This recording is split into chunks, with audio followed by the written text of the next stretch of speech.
Waalaikumsalam. Apa kabarnya hari ini, Pak? Alhamdulillah baik. Alhamdulillah. Sebelumnya terima kasih banyak Pak Tatang atas kesediaan Pak Tatang untuk membantu saya dalam memenuhi tugas wawancara pengambilan keputusan dalam program guru pendidikan guru penggerak. Terima kasih sekali ya Pak sebelumnya atas kesediaannya. Langsung saja ya Pak ya, kita mulai untuk sesi wawancaranya. Pertanyaan pertama Pak, selama ini Pak Tatang apakah pernah mengalami dilema, perasaan, pikiran dilema begitu, permasalahan selama kepemimpinan Pak Tatang menjabat jadi kepala sekolah? Itu pasti pernah, ya.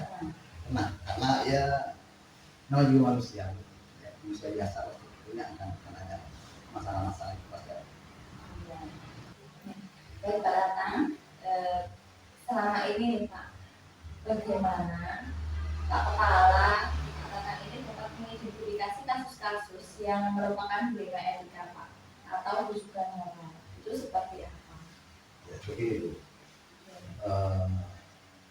bicara mengenai kasus memang itu pasti ada di setiap sekolah, di setiap satuan pendidikan, gitu ya. Nanti kita ambil salah satu kasus yang terjadi di sini di sekarang tadi, jadi berkaitan dengan kedisiplinan guru, artinya guru masih belum kurang memberikan kedisiplinan ketika memang waktunya sudah masuk untuk mengajar. Ini masih banyak ruang kelas yang kosong, dalam artian guru belum hadir tapi anak-anak sudah menunggu. Ini yang apa? Ketika saya coba mengamati, ketika saya coba meninjau gitu kan di ruang kelas gitu. Nah, ini kemudian ya saya juga tidak paham gitu kan, kenapa kok mereka seperti ini. Nah, kemudian saya masuk ke ruang guru dan ternyata memang guru tersebut tadi mungkin masih ada yang santai-santai, ada yang ngobrol gitu ya. Saya pun juga tidak paham, tidak mengetahui obrolan apa sih yang mereka bicarakan gitu kan, sehingga membuat mereka itu tidak disiplin langsung masuk kelas ketika memang sudah waktunya. Bahkan siswa-siswanya yang malah menanyakan gitu kan ya, atau mungkin malah mereka menjemput gurunya seperti itu ya. Iya, terus ini Pak, bagaimana selama ini Pak Jenengan itu menjalankan pengambilan keputusan di sekolah, terutama untuk kasus-kasus di mana ada dua kepentingan yang sama-sama benar atau sama-sama mengadu nilai kebajikan? Ya kalau memang misalnya keterlambatan mereka masuk ke ruang kelas itu karena memang mereka ada yang membicarakan itu, jadi tentunya juga kita coba melakukan pendekatan persuasif pada mereka. Apa sih yang membuat mereka itu kok tidak katakanlah segera masuk gitu ya, dan ketika saya pun mendengar dari obrolan apa gitu. Kalau memang misalnya obrolan itu memang sangat penting sampai mengalahkan mereka harus segera melayani peserta didik ya, maka mungkin kita berikan solusi bahwa waktu atau katakanlah jamnya tidak saat itu gitu. Nah, bisa jadi nanti ketika sudah waktu istirahat sekolah, ataupun juga ketika memang selesai mereka mengajar di kelas gitu kan, itu kan bisa. Jadi jangan sampai obrolan itu memang tetap katakanlah bertabrakan dengan kedisiplinan mereka.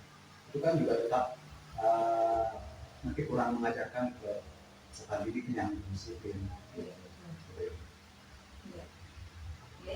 Kemudian pertanyaan berikutnya, langkah-langkah atau prosedurnya seperti apa yang biasa Pak lakukan selama ini? Yang pertama yaitu kita melakukan pendekatan secara persuasif. Yang keduanya ya kita berikan pemahaman tentang tanggung jawab dan kedisiplinan mereka gitu kan terhadap siswanya, karena guru pun juga menjadi sebuah role model bagi peserta didik ya ketika bicara masalah kedisiplinan. Ya, bagaimana siswa pun mau disiplin ketika guru juga tidak disiplin, gitu ya. Ini bagaimana mereka juga akan masuk tepat waktu siswanya, ketika guru pun juga tidak tepat waktu, seperti itu. Jadi itu jadi kita ambil langkah-langkahnya, ya kita juga mungkin ya bisa jadi juga mereka juga lupa, kadang juga apa ya, bukan mereka tidak konsisten gitu ya, tapi mereka lupa dengan konsistensi mereka, sehingga memang perlu diingatkan. Jadi jika saya ingatkan tadi, saya simak ada 3 tahap ya Pak ya. Yang pertama peningkatan persuasif, kemudian mengingatkan, memberikan tanggung jawab terhadap guru kaitan dengan kewajiban mereka di kelas begitu. Kemudian yang ketiga adalah memperlakukan role model ya. Jadi memberikan keteladanan bagi siswa, dimulai dari guru sendiri. Kalau guru sudah baik, maka tentunya harapannya juga siswa akan baik. Seperti itu. Ya, baik Pak Tatang. Kemudian hal apa saja Pak yang selama ini dengan anggap efektif dalam pengambilan keputusan pada kasus-kasus studi ini? Mungkin yang memang sangat efektif, kita langsung berikan contoh. Artinya ketika saya melihat kelas itu kosong gitu kan, beberapa kosong, maka saya langsung juga masuk kelas untuk mengkondisikan mereka. Mungkin dengan seperti itu akan muncul ketidaknyamanan dulu gitu ya, karena saya langsung mengambil sikap. Jadi ini treatment dari Pak Kepala adalah inisiatif Pak Kepala untuk segera masuk ke kelas, mengisi yang kosong ya Pak. Jadi ini adalah sebenarnya sindiran ya, bahasa halusnya sindiran sebenarnya untuk teman-teman guru ini. Ya.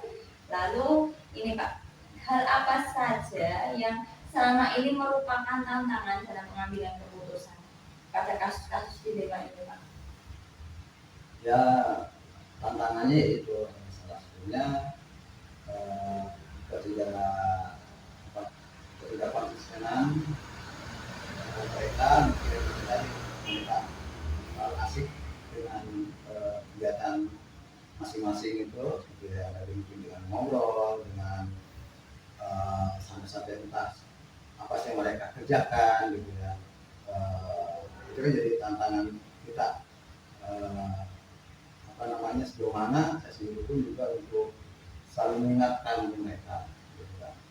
Ya kalau memang kalau misalnya kita lakukan, misalnya katakanlah briefing ya sebelum masuk gitu, nah itu mungkin juga sesuatu yang tindakan yang efektif juga gitu kan ya. Namun juga terkadang ya tidak semua guru pun juga pada saat kita mau briefing itu masuk semua, dan mati katakanlah misalnya kita briefing jam 7 kurang seperempat, itu juga semua guru itu jam 7 kurang seperempat itu hadir semua, tapi mungkin ada yang jam 7 kurang 5 gitu kan, sehingga ini kan juga malah menghambat juga ya. Nah mungkin ya salah satu tindakan yang kita ambil ya saat ini kita melakukan briefing sebelum masuk kelas, kita ingatkan, kita motivasi, sehingga nanti pun juga gurunya pun juga bisa memberikan motivasi ke siswa. Jadi ada poin penting ya dari sini adalah tantangannya dari ketidakkonsistenan, kemudian bisa juga diupayakan untuk melaksanakan briefing di pagi hari ya. Kemudian Pak, apakah jaringan ini memiliki sebuah jadwal tertentu atau tata kelola dalam sebuah penyelesaian kasus ini tadi? Nah, apakah Pak Tatang nanti akan langsung menyelesaikan di tempat atau ada jadwal dan waktunya? Itu kalau saya sih biasanya melakukan dengan tenggang waktu ya, karena kalau kita langsung di tempat gitu kan, tentu ini pun mereka dibahas yang lain. Tapi kalau kita jadwalkan dengan melihat tadi masalah yang ada, ini dari salah satu guru atau dua guru gitu ya, ketika nanti masalah kemudian kita angkat, kita selesaikan di waktu yang kita tentukan, tentunya akan memberikan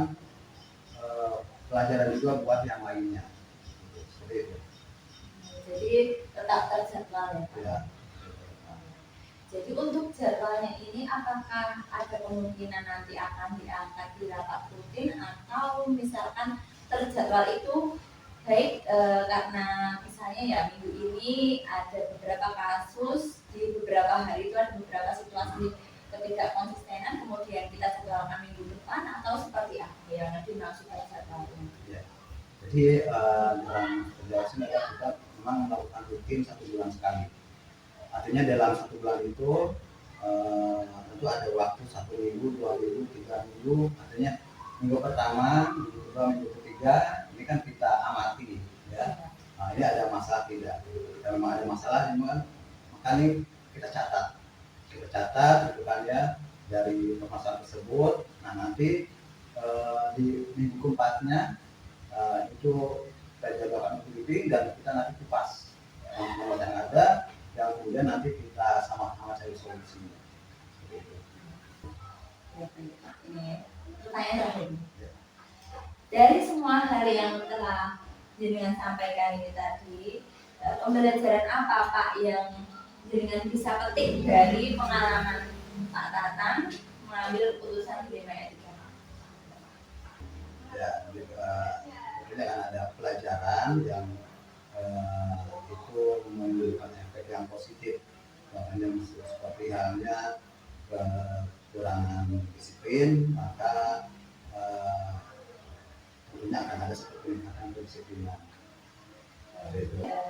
Jadi begitu ya Pak ya. Ya. Jadi pembelajaran yang bisa dipetik dari pengalaman ini tadi bercerita tentang mengambil keputusan. Jadi berkaitan dengan kasus situasi ketidakdisiplinan, pastinya nanti juga akan ada penyelesaian dari tindakan ketidakdisiplinan itu sendiri ya. Jika saya ambil dari tadi pembicaraan di tengah tadi jawaban panjenengan, berarti nanti akan ada 3 tahapan itu, 3 tahapan yang pertama pendekatan persuasif, kemudian pemberian tanggung jawab, kemudian role modeling, nanti bisa dari guru, juga bisa juga dari kepala sekolah sendiri. Kemudian nanti akan ada juga briefing pagi ya, rutin. Baik Pak, terima kasih sekali atas kesediaan Bapak dalam wawancara ini. Terima kasih sekali atas waktu yang telah diluangkan. Semoga nanti pendidikan di SLB Sekarmati berjalan dengan baik. Kemudian permasalahan yang dihadapi berkaitan dengan konsistensi Bapak Ibu guru di SLB ini juga meningkat ya. Maksudnya semakin meningkat, bukan tidak semakin meningkat tidak konsistennya, tapi hal positifnya semakin baik. Sebenarnya kalau gitu kami akhiri wawancara hari ini. Terima kasih sekali. Saya mohon pamit ya Pak ya. Terima kasih Bapak atas waktunya. Mari Pak. Assalamualaikum. Waalaikumsalam.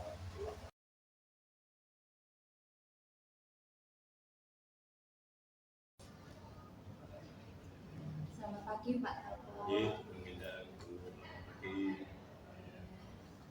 Bagaimana Pak kabarnya Pak? Alhamdulillah sehat. Ibu juga sehat ini. Alhamdulillah saya juga sehat Pak Pangestunipun. Pak, mohon izin ya Pak ya, hari ini saya minati ini dari SLB Sekarmati Imogiri. Dalam hal ini saya mendapatkan tugas dari program guru penggerak Pak Angkatan 11 ini untuk melakukan wawancara kepada beberapa kepala sekolah. Nah, salah satunya ini saya nyuwun pembiayanya Bapak. Siap. Jadi wawancara ini berkaitan dengan pengambilan keputusan Pak, berkaitan dengan kebijakan dilema etika atau menawi Bapak pernah mendengar atau memang sudah mengetahui berkaitan dengan dilema etika ini. Nanti adalah yang inti yang akan saya tanyakan adalah berkaitan dengan pengambilan keputusannya, berkaitan dengan paradigma, bagaimana Bapak menghadapi situasi dilema di antara dua kepentingan, bisa benar atau benar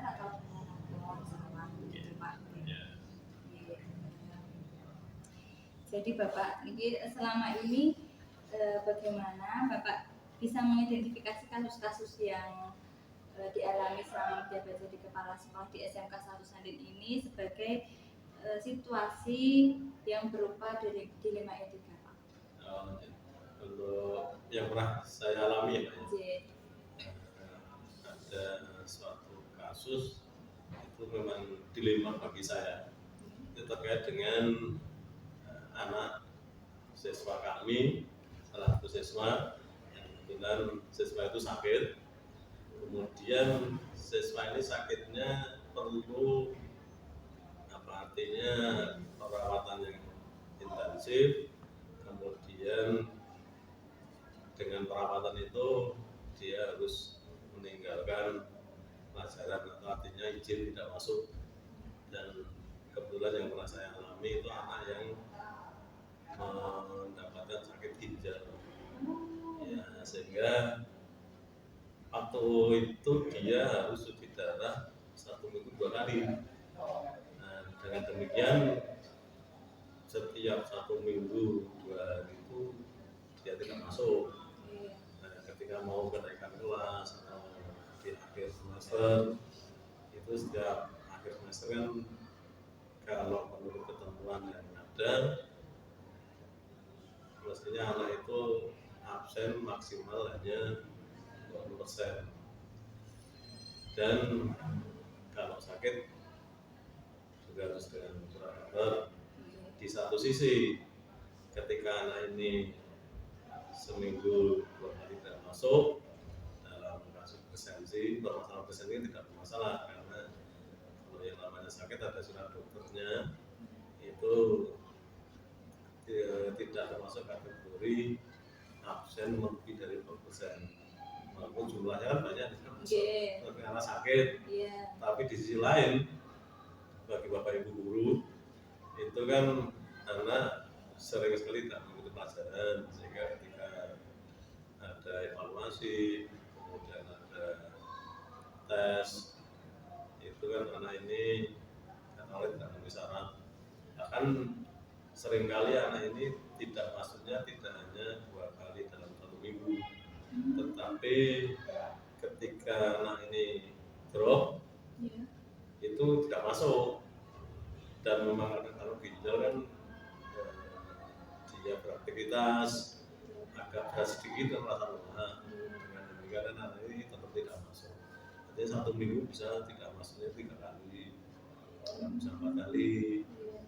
Nah, ini kan bagi Bapak Ibu guru ketika mengajar ada target-target kompetensi yang harus dipenuhi bagi anak, atau anak harus bisa mengaktualisasikan, menyampaikan standar-standar kompetensi yang telah ditentukan. Tapi karena tidak masuk kan dia kompetensinya jauh berbeda dengan siswa yang lain. Ini kan suatu dilema. Ketika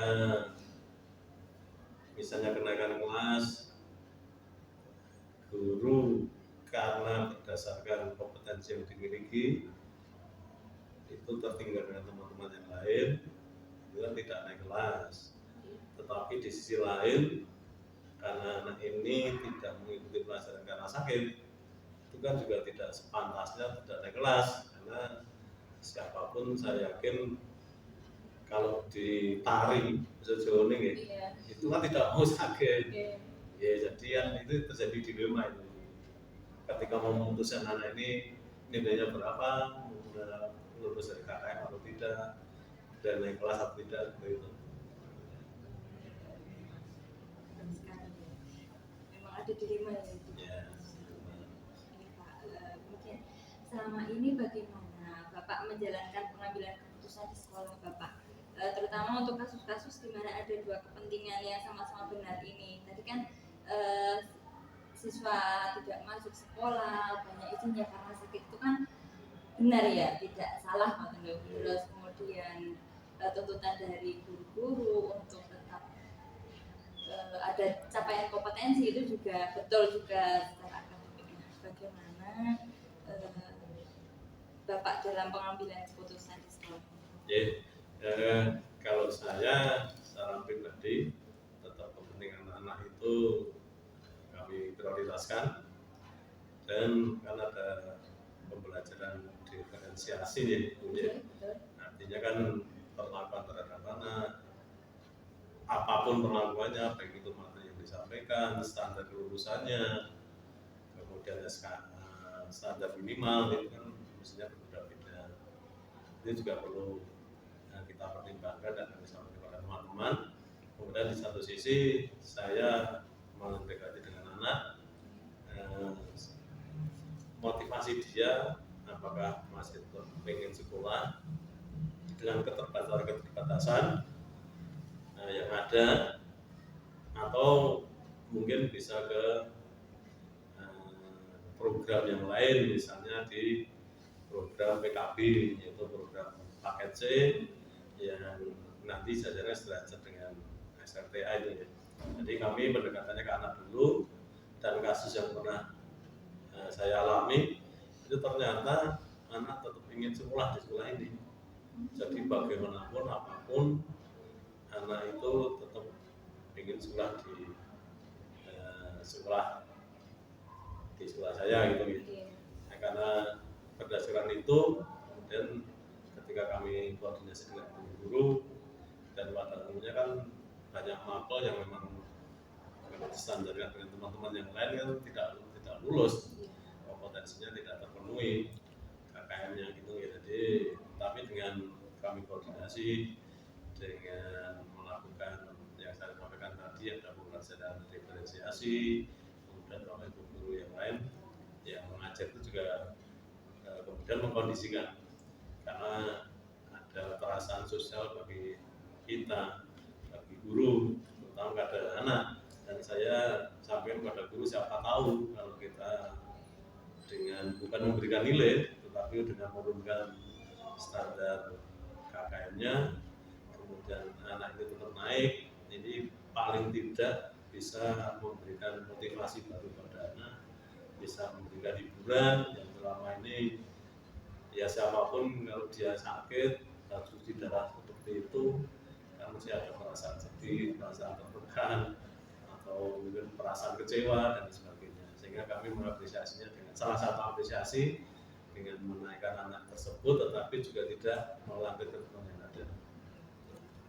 Jadi ada 3 ya Pak ya, prosedur atau langkah-langkah yang kemungkinan akan Bapak ambil berkaitan dengan situasi tadi. Ada pembelajaran diferensiasi yang nanti bisa dilaksanakan untuk ibu guru di sekolah, kemudian ada pendekatan persuasif begitu ya Pak dari Pak Kepala, kemudian nanti ada bisa jadi merekomendasikan PKBM juga gitu. Nah kemudian dari ketiga hal tadi, hal apa saja Pak yang selama ini Bapak anggap efektif dalam pengambilan keputusan pada kasus dilema etika? Kalau yang saya alami banyak, katakanlah kalau kasus bukan kasus ya, banyak masalah seperti itu dilema itu kami biasanya yang saya ambil dengan keputusan partisipasi, artinya keputusan tidak otoriter dari saya, tetapi tetap kami bicarakan dengan pihak-pihak yang terkait dengan problem itu. Jadi ada koordinasi, kolaborasi dengan pihak lain gitu. Jadi hal-hal apa saja Pak yang selama ini merupakan tantangan dalam pengambilan keputusan situasi dilema ini? Ya, tantangannya tentu saja, maaf ya, ada teman-teman kami ya, karena mungkin kita merasa kompetensinya gitu, terus ya karena aku tidak masuk dinaikkan, jadi kan perlu informasi yang lebih jauh pada teman-teman yang paradigmanya masih seperti itu, karena itu kan pola lama. Jadi kalau yang lama kan masih seperti zaman dulu ketika mungkin saya menjadi siswa kan belum ada pembelajaran diferensiasi. Walaupun kalau di olahraga sebenarnya dari dulu saya ada namanya penilaian mistar miring. Jadi lompat tinggi itu mistarnya bukan miring. Bagi anak yang memang mungkin postur tubuhnya itu tidak sesuai dengan atau tidak normal, kan maaf ya, tidak normal, mungkin sakit gemuk atau orangnya pendek, sehingga standar penilaiannya tidak sama dengan anak yang atlet, yang tubuhnya atletis, itu tidak dibedakan. Tapi sebenarnya dari dulu saya ada untuk di olahraga namanya penilaian star miring. Jadi kan sebenarnya diferensiasi pembelajaran. Iya betul, hanya perbedaan istilah. Istilah. Iya, Pak. Kemudian Pak, apakah Bapak memiliki sebuah tata kelola atau jadwal tertentu dalam penyelesaian situasi ini, Pak? Atau bentuk prosedurnya nanti seperti apa yang akan dijalankan? Ya, kalau secara khusus jadwal tidak ada bagi kami, tetapi ketika ada permasalahan kemudian kami tangani, kami tindak lanjuti. Tetapi untuk mengantisipasi itu kami secara umum ya, setiap 1 bulan sekali mengadakan kegiatan koordinasi dengan seluruh guru dengan karyawan setiap awal bulan. Tapi ketika ada muncul kasus-kasus tertentu, ya kita izin dental dan kami kumpul mencari informasi, mengumpulkan informasi, kolaborasi dengan manajemen, dengan bapak ibu guru yang terkait dan BK kalau itu pelaksanaan dengan siswa. Itu nanti kemudian kita mengambil kebijakan. Seperti hanya ada situasi ini yang ini mohon maaf, dia itu sakit, bahkan harus cuci darah, tetapi ibunya tidak tahu karena ibunya ada di luar kota dan sepertinya hubungannya sudah ya tidak tidak wajar orang tua dengan anak karena ibunya tidak tahu. Bahkan kami pernah, karena kami amati anak ini kadang pamit itu ditemani temannya katanya cuci darah. Nah setelah itu kami kumpulkan dengan bapak guru manajemen kita itu bagaimana caranya. Nah ini kami ambil keputusan tadinya nanti anak ini mau cuci darah karena keterbatasan alat transportasi, bahkan dia ketika cuci darah itu mestinya ada jadwal rutin, tapi dia menunggu kalau anak ini merasa sudah sakit, sudah lelah baru cuci darah. Jadi anak itu kami dekati, kami minta pada jadwal cuci darah nanti kami fasilitasi dari sekolah, dari sekolah dan diantar guru siswa seperti ini. Jadi ada kasus seperti itu, kami tetap kolaborasi dengan teman-teman yang lain. Kalau seperti itu berarti anak ini tinggal di sini dengan neneknya. Dan neneknya sudah sepuh. Itu kasihan sebenarnya. Dan ketika kami dampingi itu nanti anak kelas teman kelasnya itu kami gilirkan rencananya, sehingga anak yang di dalam kelas juga untuk meningkatkan kecerdasan sosialnya, kecerdasan emosionalnya, kesetia kawanannya. Bahkan anak ini mungkin juga merasa tumbuh rasa syukurnya ketika dia sehat, bisa mengetahui itu ternyata proses cuci darah itu tidak sederhana yang kita bayangkan harus selama 6 jam. Jadi walaupun yang ngantar untuk mendapatkan hikmah-hikmah ketika dia ngantar ini kan insya Allah kami giliran buat kelas. Jadi dari pihak sekolah nanti akan ada koordinasi yang itu koordinasi dengan berbagai pihak ya Pak ya, terus mendelegasikan siswa begitu ya, untuk membantu anak. Ya, jadi Bapak apakah ada seseorang atau faktor apa begitu yang selama ini bisa mempermudah atau membantu Bapak dalam pengambilan keputusan? Ya kalau seseorang yang jarang saya kenal sesuai dengan teman-teman, tapi untuk memudah keputusan saya koordinasi dengan manajemen, kemudian dengan guru-guru yang terkait. Bahkan kalau misalnya ada permasalahan sekolah terkait dengan pendanaan, itu nanti kami koordinasinya untuk mengambil keputusan. Itu koordinasi kami melibatkan komite sekolah dan orang tua siswa seperti itu. Jadi dari kolaborasi itu bagi saya mempermudah untuk mengambil keputusan dan insya Allah dengan tidak mengambil keputusan secara sendiri, itu insya Allah kebijakan menjadi kebijakan yang bijaksana. Jadi karena memang kolaborasi ya, terus intinya karena Taren jadi terus semua menyetujui, jadi ya, bukan merupakan keputusan sepihak. Ini pertanyaan terakhir nih Pak. Dari semua hal yang telah Bapak sampaikan ini tadi, apakah ada pembelajaran yang dapat Bapak petik dari pengalaman Bapak selama mengambil keputusan dilema etika? Ya, banyak sekali hikmahnya bagi saya pribadi gitu ya, sebagai pimpinan atau bahkan mungkin di sekolah juga maupun pimpinan di keluarga ini merasa bahwa keputusan-keputusan yang diambil itu kita tidak usah-usuh. Artinya ketika ada permasalahan, keputusan cepat, tetapi keputusan yang tidak usah-usuh. Di situ perlu pemikiran, perlu aspek-aspek yang terkait dengan keputusan yang harus diambil ini harus dipertimbangkan lebih dahulu. Jadi mengambil keputusan cepat tetapi tepat, ya, itu yang menjadi hikmah bagi saya. Jadi tidak saya selaku pembina rumah tangga misalnya, kalau ada kasus anak itu saya langsung seperti ini.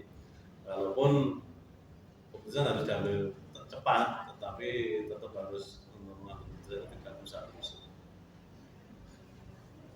Jadi makanya itu ya Pak, pentingnya dalam pengambilan keputusan itu yang terpenting adalah tidak usah-usahnya, bisa keputusan yang diambil itu bisa tepat, tepat sasaran. Baik Bapak, terima kasih sekali. Saya rasa cukup wawancara pada pagi hari ini. Sekali lagi saya ucapkan terima kasih. Mohon maaf Pak sudah mengganggu waktu bekerja Bapak. Jadi kehormatan bagi saya diwawancarai. Saya juga mohon maaf, ada yang salah. Sami-sami Bapak. Mohon maaf apabila kurang sopan. Saya US tuh nyuwun ngapunten nggih Pak. Ini melalui keluarga. Saya juga ngapunten harus sempat ganti. Tidak apa-apa Bapak. Kalau begitu saya mohon pamit Bapak. Terima kasih mau melanjutkan perjalanan ini. Ditunggu di SLB. Saya akan bertindak lebih sukses ya. Amin. Terima kasih Wali Pak. Monggo ya. Kalau awal mereka menemani anak-anak bagi berpres. Oh, jadi berarti anak-anak dapat sesuatu. Ya buku lah kalau kan kita tanya terus dilanjut ke anak-anak pustaka muda. Ya Taruna ya yang gender nih Bang. Ya, saya ada lucu itu. Terusnya ke berpres. Malah terima kasih sekali anak-anak dapat macam-macam.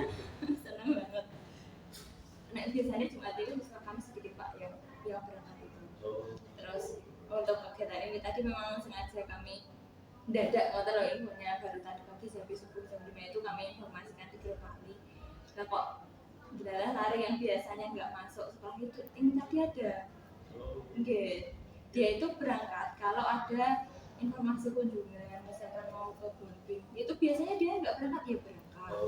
Terus kalau Jumat itu kan sebulan sekali memang kami ada agenda keluar, yo entah ke Embung atau kemana, tapi masih di sekitar mobil mungkin. Ya anak ini berangkat, tapi kalau harian akademik itu nggak bisa berangkat, yang alasannya belum bangun lah, ibunya wes berangkat kerja, nggak ada yang angkat. Tadi juga ikut. Mereka nggak ada makan apa-apa. Ada.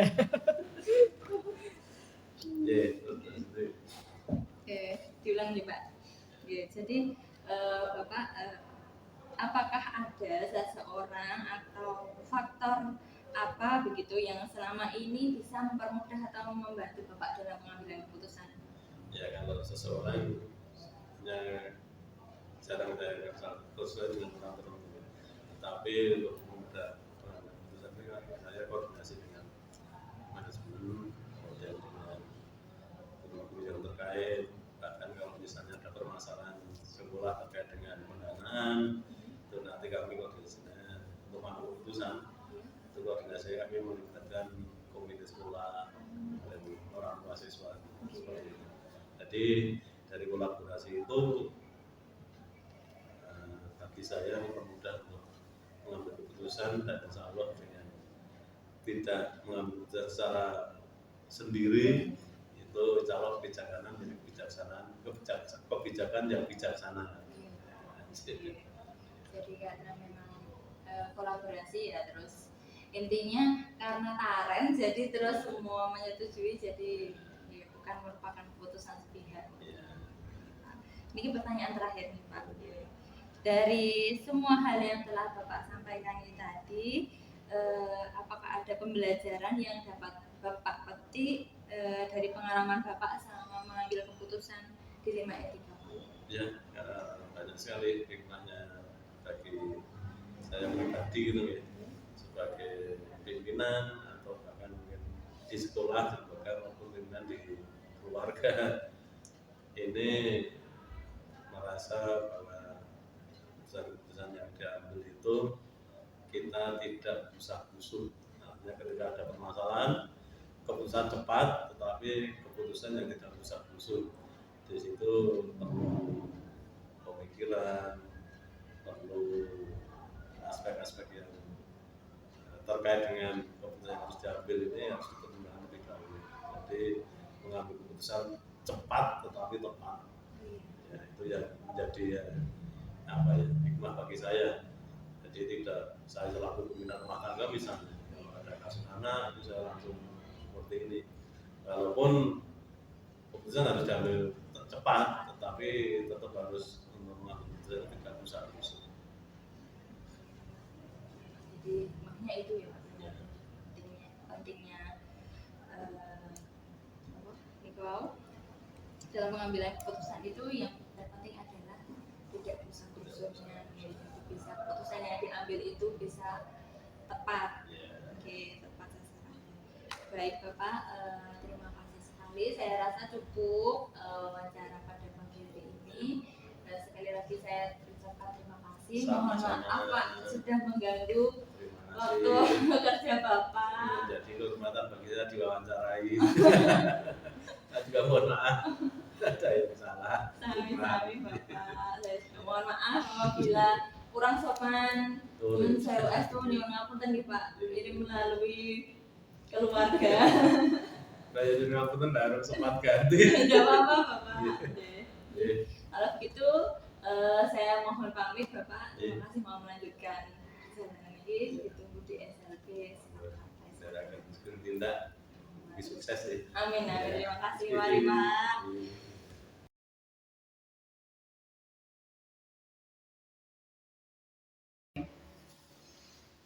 Selamat siang Bu Lita. Selamat siang Bu Rinati. Gimana kabarnya Bu? Alhamdulillah sehat. Bu Rinati juga sehat. Alhamdulillah saya sehat juga. Bu Lita. Iya. Ini saya mohon waktunya ya. Iya. Untuk kita ngobrol-ngobrol sebentar. Saya ada beberapa pertanyaan yang bukan mengganjal tapi ini tugas. Oh iya. Ini tugas. Jadi saya mendapat tugas dari program Guru Penggerak Teguh untuk melakukan wawancara kepada kepala sekolah. Nah, salah satu kepala sekolah panutan nih. Menurut versi saya untuk saya, jadi saya pengen menggali informasi dari Bu Lita. Ini berkaitan dengan dilema etika yang Ibu hadapi di sekolah. Iya. Nah, bisa langsung dimulai ya Bu ya. Oke. Pertanyaan pertama ini, Bu Lita, selama ini bagaimana Bu Lita dapat mengidentifikasi kasus-kasus yang merupakan dilema etika Bu? Di sekolah itu kan berbagai macam warga sekolah itu berbagai macam yang ada ya. Individunya itu yang ada di sekolah itu kan bermacam-macam ya. Baik dari guru maupun siswa. Tentunya tidak mungkin lah kalau di dalam sekolah itu tidak ada problem ya. Problem yang berkaitan tentunya tadi yang salah satunya dilema etika itu tadi. Nah selama saya di sini menjabat menjadi kepala sekolah itu kalau dari siswa sih ya hanya berkaitan mungkin karena anak-anak ABK itu mungkin ada yang kesiangan dan sebagainya itu kan kadang suka terlambat. Nah kalau guru itu lebih banyak berkaitan karena di SLB itu kebetulan SLB swasta ya. Nah guru-gurunya itu semuanya adalah berstatus GTY. Nah ya GTY. Jadi tidak ada yang ASN di sini. Kebetulan di sini tidak ada yang ASN dan ada beberapa guru yang memiliki sampingan gitu ya. Nah, kadang itu menjadi dilema saya untuk bagaimana memperlakukan guru ini karena tentunya sampingan itu memang apa ya kurang lebih itu ada pengaruhnya di kinerjanya di sekolah gitu ya. Tapi memang masih bisa kami atasi, cuman terkadang ya ada dilema bagaimana ketika sekolah itu banyak kegiatan gitu, banyak kegiatan, banyak acara dan guru tersebut tentunya kalau punya sampingan harus bisa membagi waktu ya, membagi waktu mana yang prioritas. Tentunya kalau di SLP ya harusnya prioritas karena memang dari awal masuk SLP kan sudah ada istilahnya kontrak bahwa nanti ketika masuk ke SLP ini tenaga pendidik ini ya harus bisa mengikuti peraturan yang ada di sekolah gitu. Nah, tapi memang dari awal ada beberapa guru yang menyampaikan kalau mereka itu punya pekerjaan lah selain atau sampingan selain di SLB ini. Karena apa? Karena memang ya Mbak Buminati juga tahu sendiri ya kalau di SLB yang mayoritas GTY itu bagaimana income-nya ya untuk mereka lah, pendapatan mereka tentunya ya kalau hanya di SLB mungkin apalagi di sini sudah banyak yang berkeluarga juga gitu kan, mungkin ya kalau istilahnya kalau hanya dari SLB kan mungkin tidak mencukupi, jadi harus ada sampingan itu. Nah dari awal mereka juga menyampaikan, cuman kan kadang-kadang setelah sudah terjadi lah, sudah praktek sudah di lapangan itu kan kadang-kadang sampingan itu yang sedikit bukan mengganggu sih, kalau mengganggu nanti artinya kan itu dari awal harusnya saya sudah bisa mengantisipasi ya. Dan kadang-kadang kan mereka harus membagi waktunya bagaimana gitu. Nah itu kadang juga dilema saya ketika saya tidak memperbolehkan mereka untuk menjalankan sampingan mereka. Nah, berarti saya harus bisa mengcover ya kebutuhan mereka, keluarga mereka ya.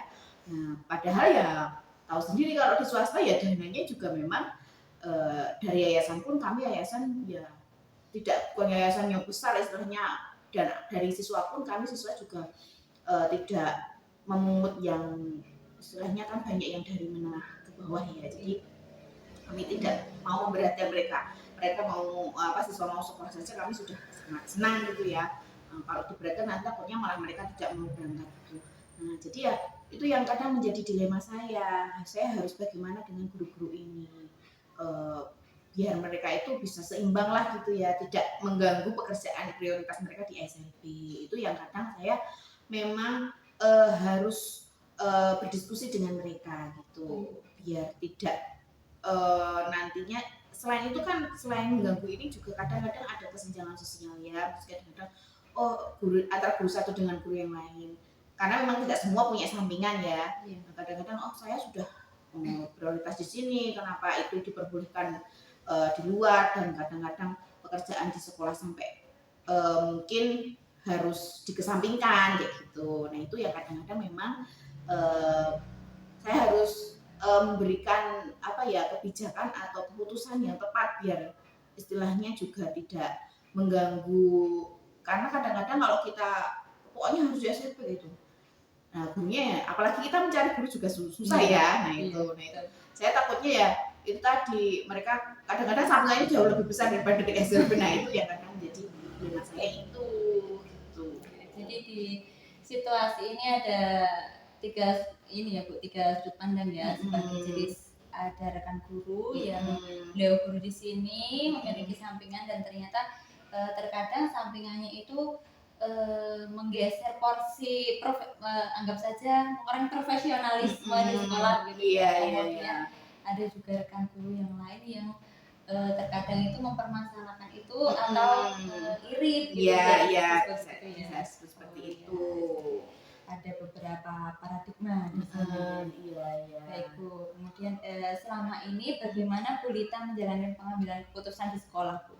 Terutama untuk kasus-kasus di mana ada dua kepentingan yang sama-sama benar. Nah, seperti kasus yang tadi itu kan sama-sama benar itu dari sudut pandang yang bersangkutan sendiri ketika beliau memiliki pekerjaan sampingan itu kan juga benar untuk memenuhi kebutuhan pribadinya. Nah, dari sudut pandang teman-teman yang memiliki pandangan lain berkaitan guru yang bersangkutan tadi itu juga betul kan, bersinggungan dengan profesionalisme. Menurut Bu Lita sendiri bagaimana dengan menjalankan pengambilan keputusan itu? Ya kalau dari saya biasanya saya memang akan memberikan pengertian pada keduanya. Masing-masing guru itu harus saling mengerti porsinya. Jadi kalau memang ada pekerjaan sampingnya itu jangan sampai pekerjaan pertama di sekolah itu ditinggalkan atau belum diselesaikan terus pindah ke samping pekerjaan sampingannya itu. Jadi dia harus bisa membagi waktu. Nah biasanya memang saya panggil, terus dalam rapat binaan pun saya sampaikan jangan sampai pekerjaan-pekerjaan sampingan itu bisa mengganggu keprofesionalan seperti yang disampaikan Ibu Minat tadi ya, mengganggu keprofesionalan guru di sekolah. Karena ketika masuk tadi sudah saya sampaikan mereka sudah punya kontrak kerja di sini, harusnya sudah tahu peraturan-peraturan di sekolah dan juga tahu apa saja tugas guru ya sebagai guru di sekolah. Dengan nanti pekerjaan-pekerjaan yang ada di sekolah itu harusnya sudah diselesaikan karena kita ada waktu ya, kalau di sekolah itu ada waktu. Nah kalau sudah selesai baru monggo nanti bisa di pekerjaan sampingannya tadi gitu. Nah untuk guru yang lain pun ya saya berikan pengertian ya, berkaitan tadi saya sampaikan bahwa memang kalau kita hanya di SLB itu tadi ya, itu memang tidak bisa menutup itu tadi. Nah itu makanya saya berikan kesempatan kepada mereka untuk cari yang lain, tapi jangan sampai mengganggu kinerja mereka di sekolah, dan juga kerjasama antar sejawat itu jangan sampai terganggu gitu. Ya walaupun memang tidak serta-merta itu selesai ya, tidak serta-merta semua guru itu memahami ya, jadi ya tetap ya harus saling mengerti saja dengan sesama sejawat gitu. Yang penting tidak keterlaluan saja gitu ya, dan tidak karena kita kan juga punya atasan ya, punya yayasan, punya dinas pendidikan. Nah kalau memang saya sudah tidak bisa menyelesaikannya, biasanya saya terus berkonsultasi lah kiranya bagaimana baiknya, atau nanti kan kita punya aturan-aturan misalnya dari guru yang memang bisa penuh atau guru yang tidak bisa penuh di sekolah, itu kita punya atas batasan-batasan misalnya di penggajian seperti itu, ataupun di pemberian hak mereka di sekolah itu ya tentunya berbeda gitu. Ya, jadi pendekatan yang Bu Lita laksanakan itu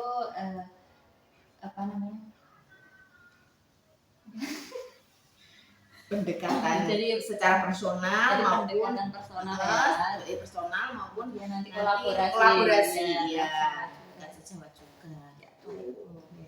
Kemudian Bu, hal-hal apa saja Bu yang menurut Anda selama ini Anda anggap efektif dalam pengambilan keputusan dalam kasus-kasus situasi di lingkungan ketika?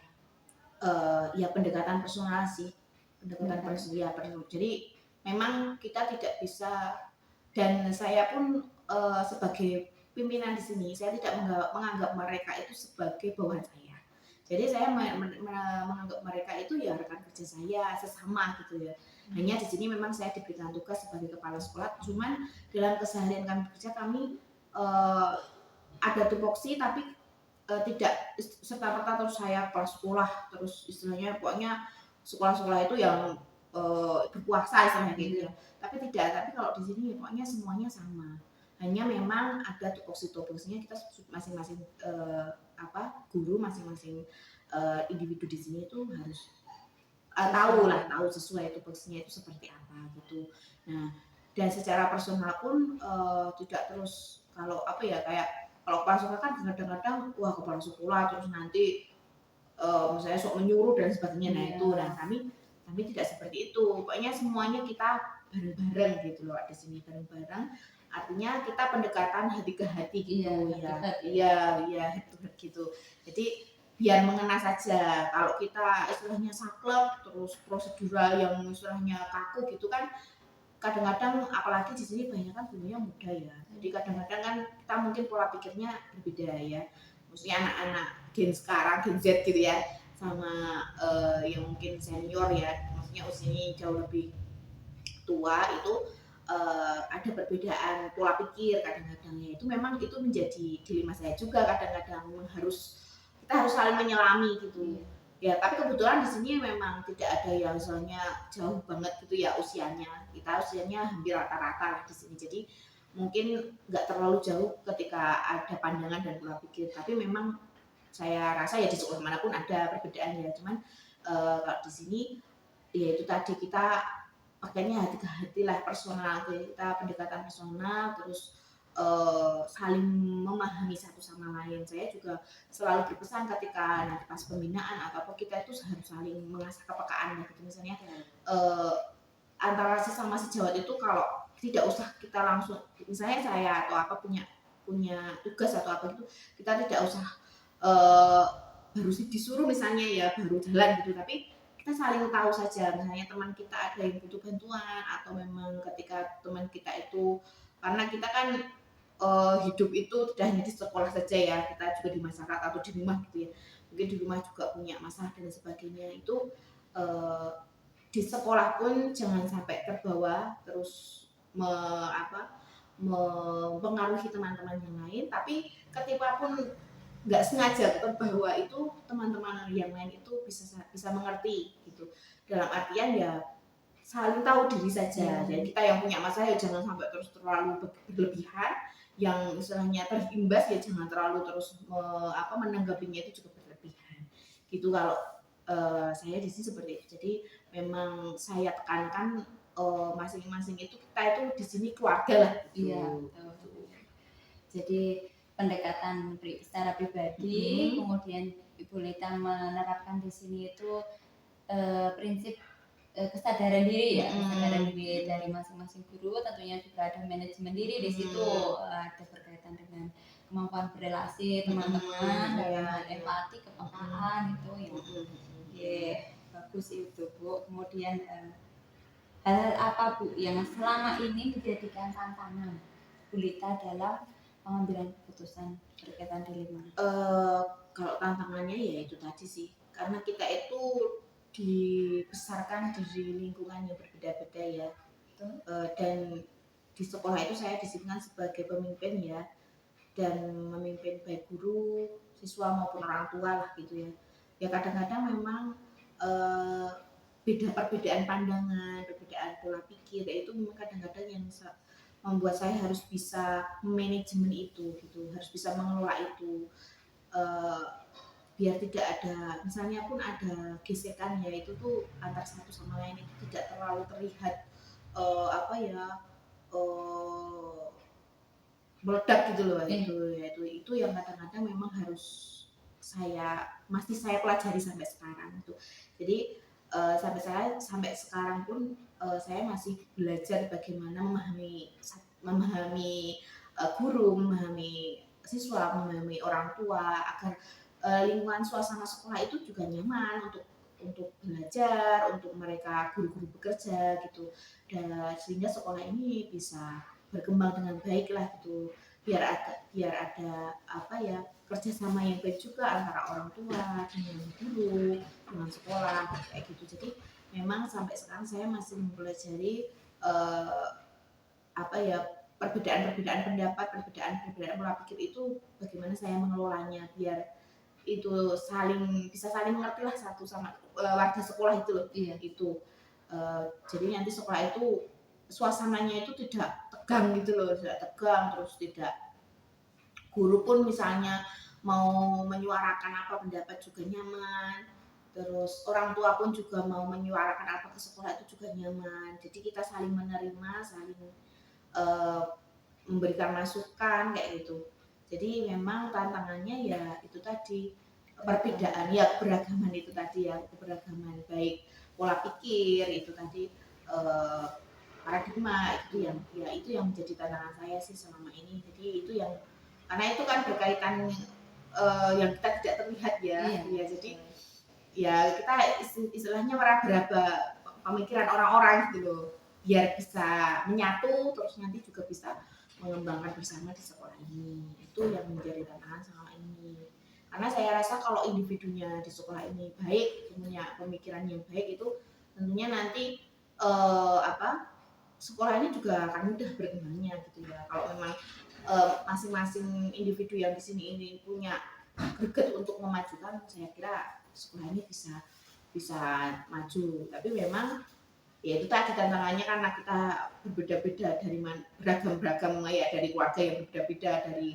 dilahirkan dari yang berbeda, itu yang menjadi tantangan saya untuk menyatukannya itu gimana gitu. Itu yang memang masih sampai sekarang masih saya pelajari, karena saya juga tidak bisa serta-merta bisa, bukan menaklukkan ya, tapi ya menggandeng bersama gitu loh.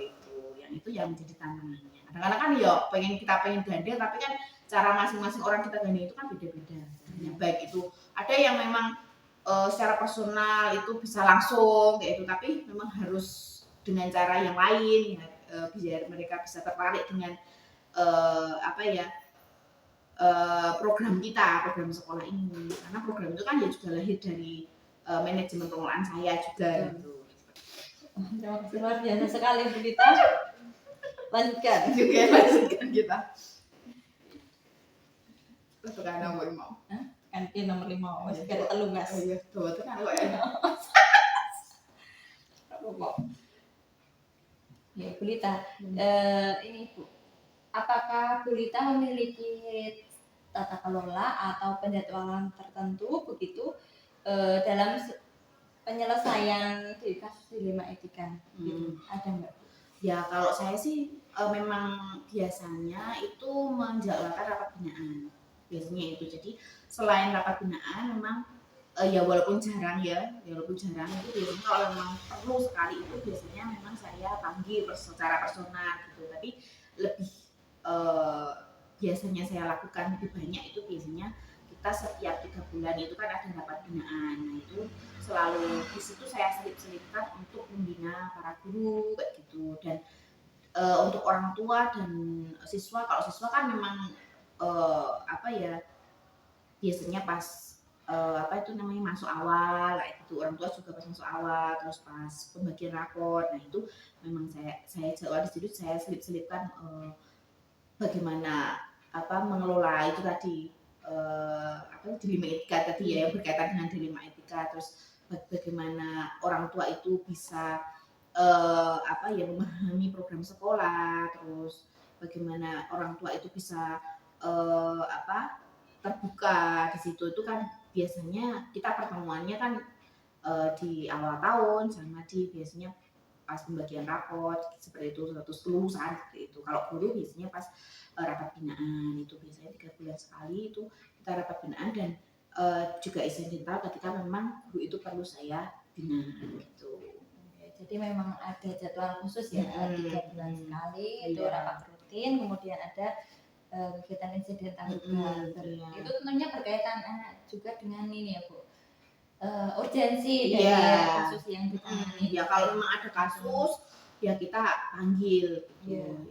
Yang kita panggil ya pihak-pihak yang terkait. Jadi memang kalau misalnya memang siswa ya nanti orang tua kayak gitu, terus guru kelasnya seperti itu. Jadi kalau memang ada berkaitan dengan pihak luar ya kita panggil juga pihak luar seperti itu. Oh iya, oke.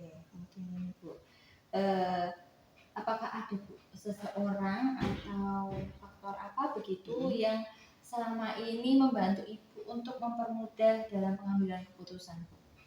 Ya tentunya semua warga sekolah ini membantu saya. Jadi guru-guru ya terutama yang memang selalu berinteraksi dengan saya ya, itu selalu mendukung apa yang memang menjadi program sekolah. Nah itu selalu membantu saya ketika ada permasalahan. Jadi semua guru berperan. Jadi ketika memang ada kasus siswa atau kasus guru itu ya kami diskusikan bersama.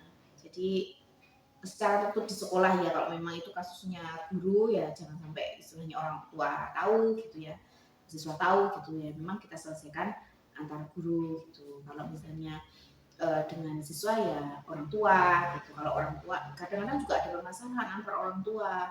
Nah, kami serahkan kepada komite kayak gitu. Jadi memang terutama guru-guru, para guru ini ya membantu berperan dalam pengambilan keputusan. Jadi kalau memang kadang-kadang saya pertimbangannya kurang tepat, ya guru-guru akan memberikan masukan gitu, biar mana keputusan yang bijak, yang tepat yang memang harus kita ambil berkaitan dengan permasalahan yang terjadi gitu. Ya, jadi ada ini ya, semua guru nanti bisa terlibat ya. Iya, semua bisa terlibat. Tergantung situasi yang sedang dihadapi ya. Kemudian ini pertanyaan terakhir Bu.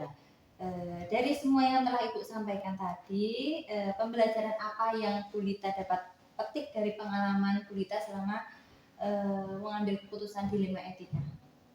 Jadi sejelas itu kalau pelajaran yang saya petik dari dilema etika itu ya, dari dilema etika itu bahwa di sekolah itu tidak menutup kemungkinan problem-problem itu terjadi ya, kasus-kasus itu terjadi. Kita harus bisa mempertimbangkan mana yang memang putusan yang tepat ya. Terus dari masing-masing guru itu kita selami bagaimana kondisinya ya, dan saya pun juga harus tahu kurang lebih gimana kondisinya dia ketika di sekolah maupun di rumah untuk memutuskan jika suatu saat ada kasus-kasus itu tadi, sehingga nanti saya bisa memberikan keputusan yang bijaksana dan tentunya tidak menyakiti guru maupun lingkungannya itu, terutama itu, dan bisa diterima yang jelas itu. Dan selama ini sih memang ya tidak serta-merta langsung selesai ya, tapi paling tidak gesekan-gesekan di sekolah itu tidak terlalu besar dan tidak terlalu mengganggu bagaimana proses belajar maupun proses bekerja di SLB Sekarang 1 ini gitu. Jadi hikmahnya besar sekali ya Bu ya. Ya, karena memang kalau kasus tidak diselesaikan itu kan akan mengganggu ya. Nah, akan mengganggu dan sekolah juga akan tidak nyaman untuk bekerja, untuk belajar anak-anak. Nah, tapi kalau sekolah itu bisa menyelesaikan permasalahan baik besar maupun kecil, dan jangan sampai besar lah permasalahannya ya, itu kan sekolah nanti akan lebih nyaman untuk anak-anak belajar. Terus guru-guru juga bekerjanya itu bisa lebih profesional dan lebih sesuai dengan tupoksinya, dan pekerjaan juga akan selesai dengan baik begitu. Dan sekolah juga bisa berkembang dengan baik. Iya, baik Bu Lita, sangat luar biasa sekali, jelas penjelasan dari Bu Lita, karena ini sudah cukup ya wawancara dengan saya. Terima kasih banyak Bu Lita atas kesempatan yang telah diberikan ya. Semoga apa yang kita diskusikan ini tadi